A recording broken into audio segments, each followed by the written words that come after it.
ओम ब्रह्म सत्यम सर्वाधार। आज दास की गुरुदेव की वाणी गुरुदेव की चिकित्सा का कार्य किस प्रकार चला, बहुत ही सुंदर वाणी सिमरन पर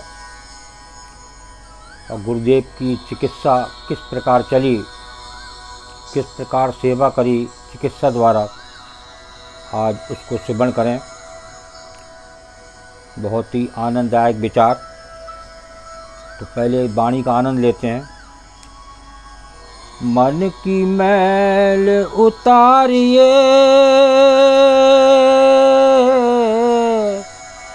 पाइए सत विचार,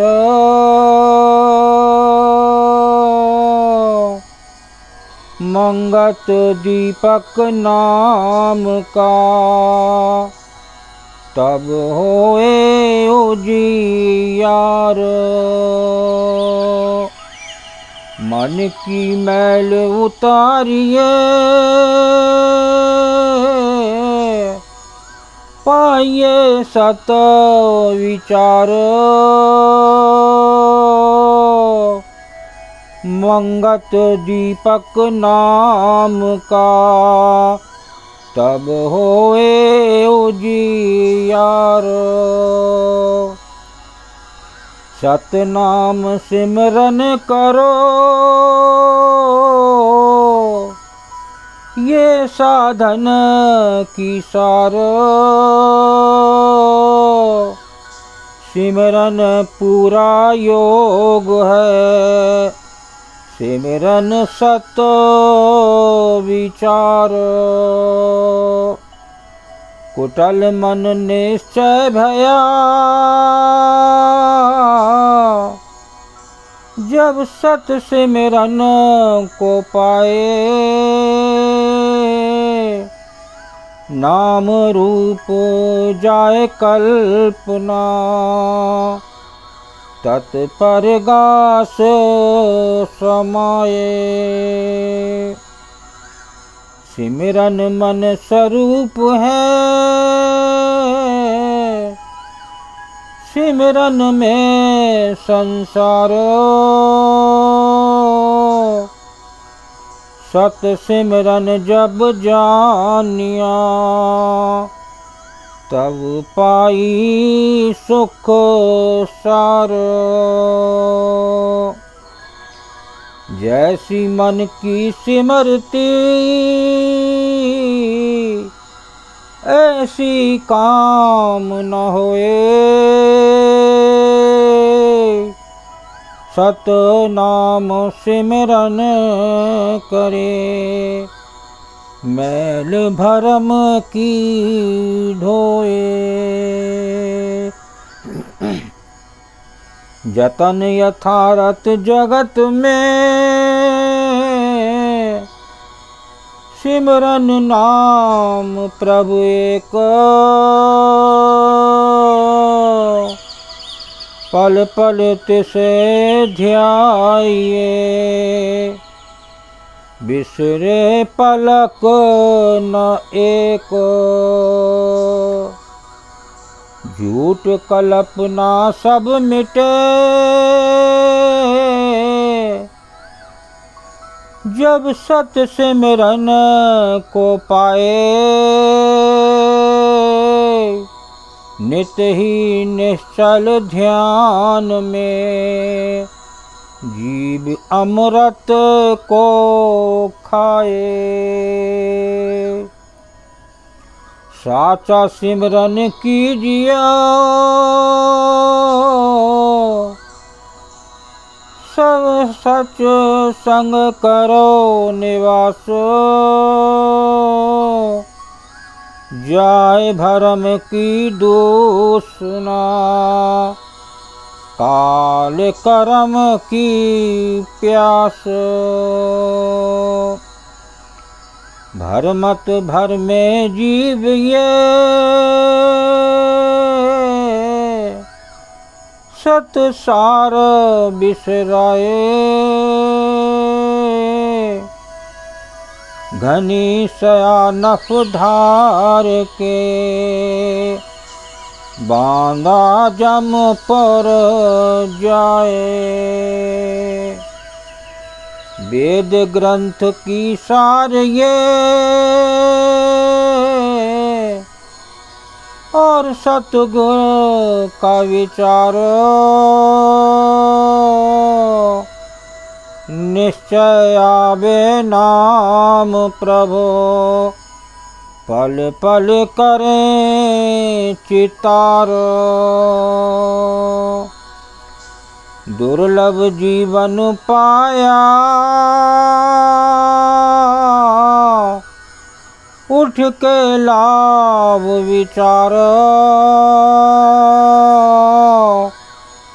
मंगत नाम प्रभु सिमरिए,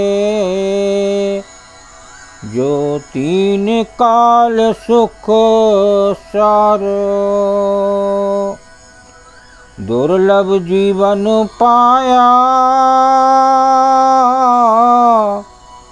उठ के लाभ विचार, मंगत नाम प्रभु सिमरिए, जो तीन काल सुख सार। देखिए आगे गुरुदेव की चिकित्सा को श्रवण करते हैं कि गुरुदेव की चिकित्सा की सेवा किस प्रकार उन्होंने करी। बहुत ही सुंदर गुरुदेव की चिकित्सा। आपने माँ की सलाह पर आजीविका कमाने के लिए हकीमी का काम शुरू किया। थोड़े ही देर में आपके इस कार्य में सिद्धस्त होने की चर्चा दूर दूर तक फैल गई। तब भी रात्रि का अधिकतर भाग जंगल में ही गुजारते और लगभग 9 बजे सुबह घर वापस आते, जबकि काफ़ी संख्या में रोगी आपकी प्रतीक्षा में बैठे होते। आप थोड़े ही समय में रोगियों को देखकर दवा लिख देते या अगर बनी होती तो दे देते। दवा का दाम किसी से मांगते नहीं थे। अपनी खुशी से अगर कोई दे जाते उसमें अपना और माताजी का खर्चा निकालकर शेष गरीबों और मांगने वालों में बांट देते। देखिए कितनी बड़ी गुरुदेव की सेवा कि अपनी माँ का खाना जो खर्चा निकाल कर बाकी सब गरीबों में बांट देते। ऐसे थे हमारे गुरुदेव। जिस रोगी को देखते कि बहुत गरीब है और खाने को भी लाचार है तो दवा के साथ साथ आहार भी मुफ्त मुहैया करते। जब आप रोगियों को अपने घरों में देखने जाते तो कई बार अपने हाथों से उन्हें दलिया बनाकर खिलाते थे और गंदगी भी साफ करते थे। जाने की कोई फीस ना थी, ना ही रोगियों के घर से कुछ खा पी कर आते थे। इस कदर निस्वार्थ सेवा से प्रभावित होकर मुसलमान भाई आपको पीर साहिब कहा करते थे। जब तक माताजी जीवित रहीं आपने रोगियों की चिकित्सा का काम जारी रखा। इन वर्षों में जनता की निष्काम सेवा के साथ साथ घोर तपस्या का क्रम पूर्वतः चलता रहा। इस बीच माताजी और बहनों ने बड़ा जोर दिया कि विवाह कर लें, मगर आप बिल्कुल ना माने। इनको तो केवल एक ईश्वर प्रेम के अतिरिक्त और कुछ भी नहीं भाता था। मार्च 1928 में माताजी के निधन के बाद आपने तत्काल हकीमी का काम छोड़ दिया और सारा समय प्रभु सिमरन में लगाना आरंभ कर दिया। दिन में केवल एक बार भोजन खाते और उसमें गेहूं की एक छोटी सी चपाती और छाछ में पका हुआ थोड़ा सा भाग होता था। आगे चलकर आहार और भी सादा हो गया। वर्षों तक आपने दिन में 1 गिलास दूध चाय का ही सेवन करके समय व्यतीत किया। तो देखिए ये थी हमारे गुरुदेव श्री महात्मा मंगतराम जी की चिकित्सा सेवा। इससे पहले आपने सिमरन पर वाणी पाक को श्रवण किया। आज जितनी बार भी हो ज़्यादा से ज़्यादा सिमरन वाणी को श्रवण करें। बहुत ही आनंददायक गुरुदेव की वाणी व गुरुदेव की अपार चिकित्सा जो आज आपको कहीं संसार में देखने को नहीं मिलेगी। ऐसे थे हमारे गुरुदेव। ओम ब्रह्म सत्यम सर्वधार दास कागरी चैनल अच्छा लगा हो तो इसे सब्सक्राइब करें, बेल प्रेस करें, लाइक करें, ज़्यादा से ज़्यादा शेयर करें ताकि लोगों को पता चले कि ये हमारे गुरुदेव कैसे थे। ओम ब्रह्म सत्यम सर्वधार।